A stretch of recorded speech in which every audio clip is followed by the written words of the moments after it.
Di dalam sejarah Bani Israel, kita mengenal tentang seorang nabi yang namanya Nabi Daniel. Dan mungkin kita hanya mendengar saja, tanpa tahu siapakah beliau dan apa peran-peran beliau, serta bagaimana sejarahnya. Simak video lengkapnya berikut ini.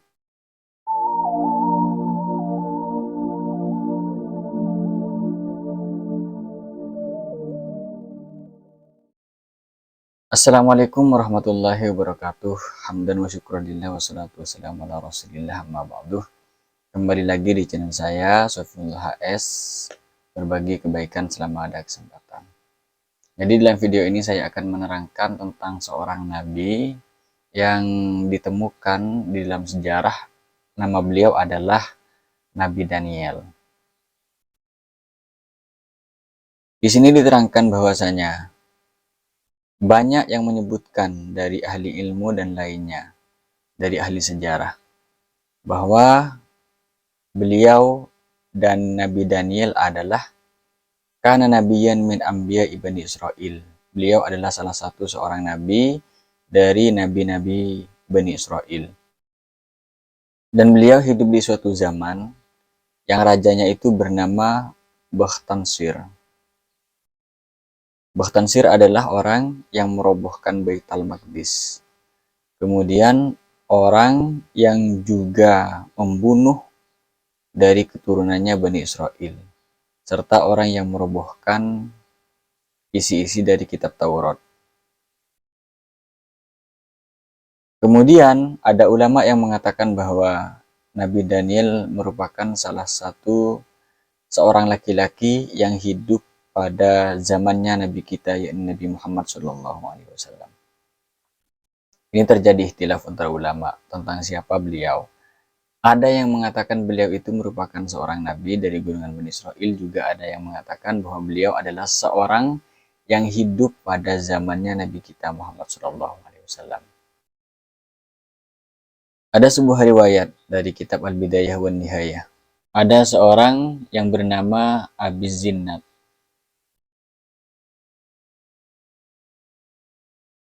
Dia mengatakan, saya melihat di tangannya Abi Burdah bin Abi Musa al-Ash'ari sebuah cincin.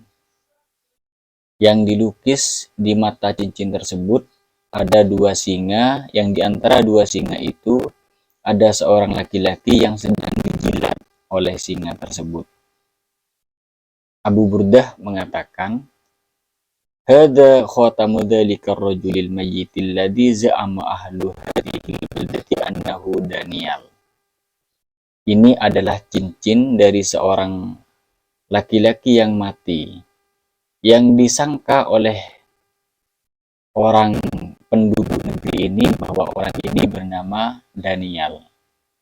Kemudian Abu Musa itu mengubur dan cincinnya diambil.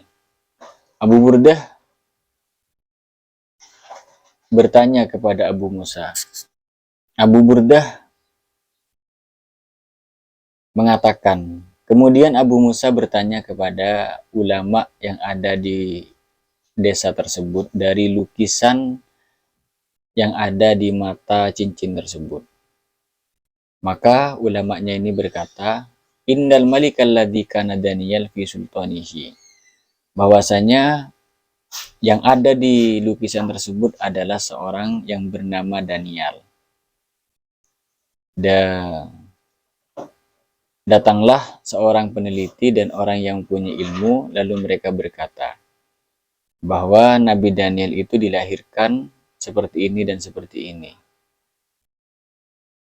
Di dalam suatu kerajaan itu Nabi Daniel itu diramalkan akan lahir dari golongan Bani Israel yang akan merobohkan kerajaannya seorang raja yang zalim pada masa itu.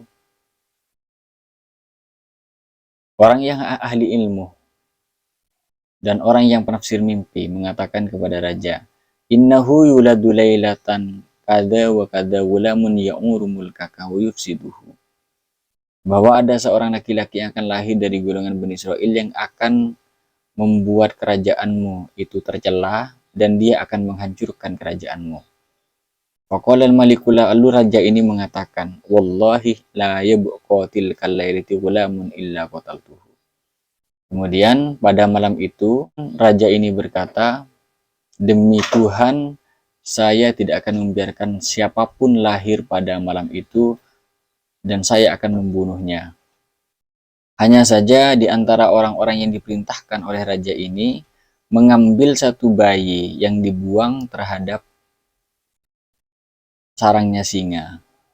Lalu singa ini bukan memakannya tetapi malah merawatnya dan tidak memberikan mudarat apapun kepada anak tersebut. Faja'at ummuhu fawajadhuma yalhasanihi. Ibunya Nabi Daniel ini menemukan singa ini tidak memakan bayinya, bahkan dia menjaganya. Lalu Allah menyelamatkan Nabi Daniel ini dari pembunuhan yang dilakukan oleh raja tersebut.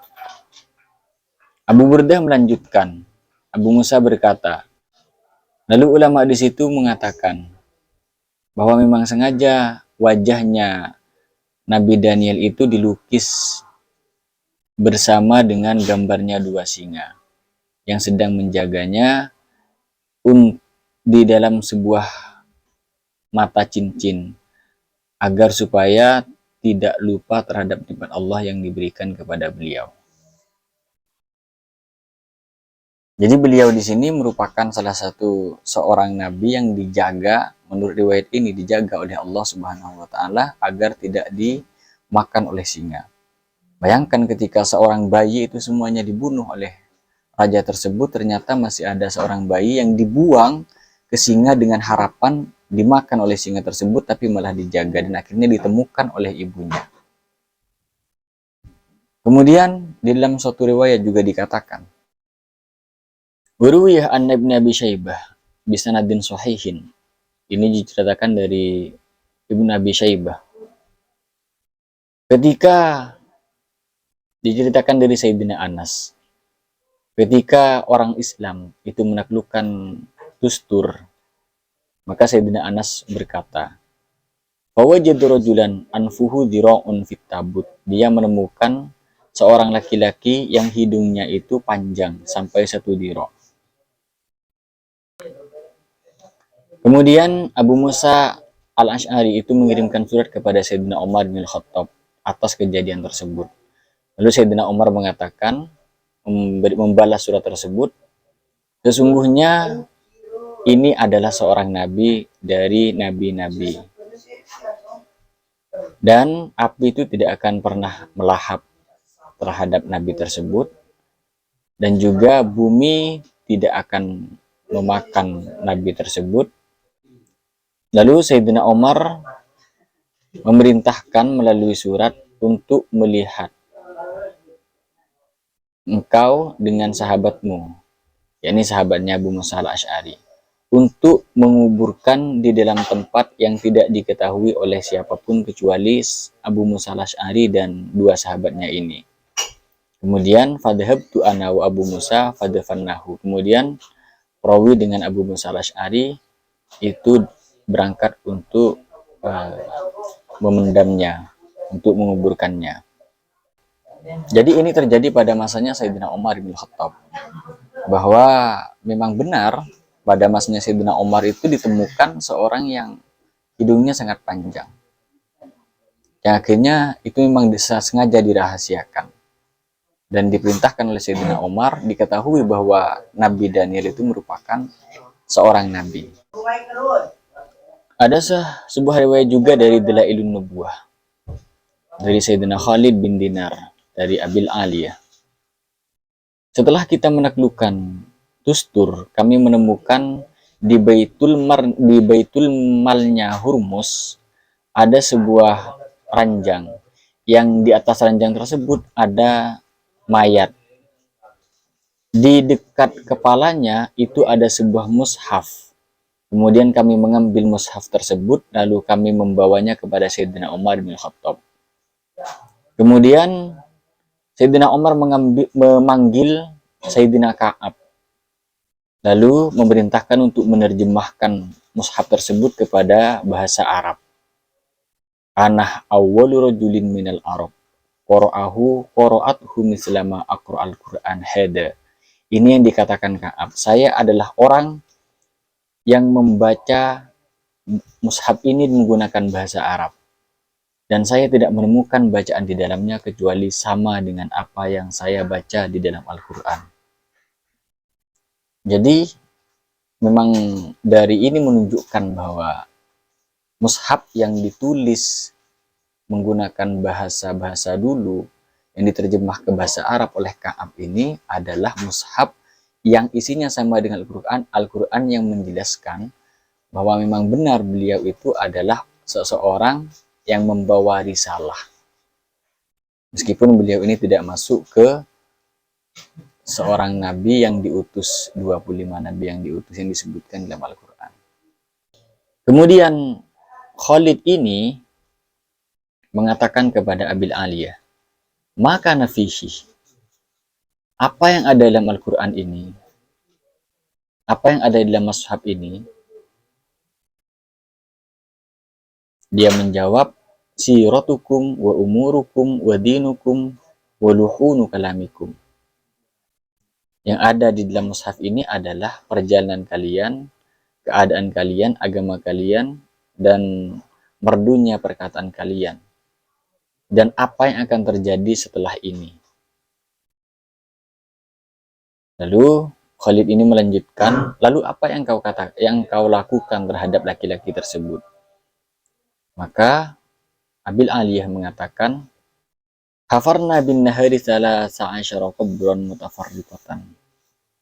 Kami menggali di waktu siang 13 kuburan yang dipisah-pisah.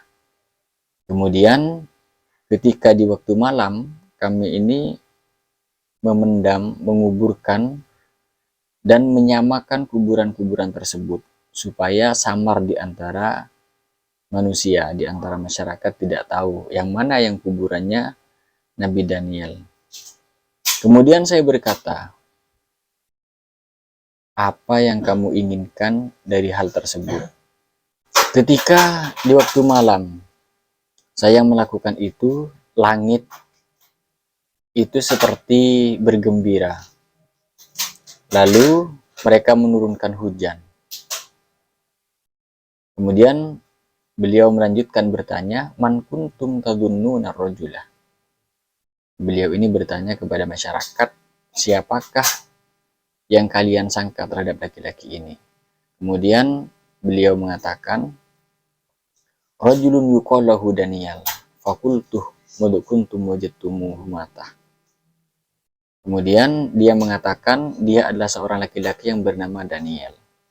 Lalu saya bertanya, sejak kapan kalian menemukan dia sudah mati? Maka mereka berkata, mud salasimi'ati sanatin, saya menemukan dia telah mati sejak 300 tahun yang lalu. Lalu dia mengatakan, apakah ada perubahan di antara badannya? La illa syu'airatun min kofahuh innal humul anbiya. Tidak ada perubahan di dalam tubuhnya tersebut, kecuali sedikit. Sesungguhnya dagingnya para nabi itu tidak akan dimakan oleh bumi dan tidak akan dimakan oleh binatang buas. Jadi menurut riwayat ini dikatakan bahwa Nabi Daniel itu sudah benar-benar ada, ditemukan oleh Abil Aliyah tadi sejak 300 tahun silam. Kemudian karena ditemukan 300 tahun silam sejak ditemukan oleh Abil Aliyah, Ibnu Katsir memberikan pendapat tentang hal ini.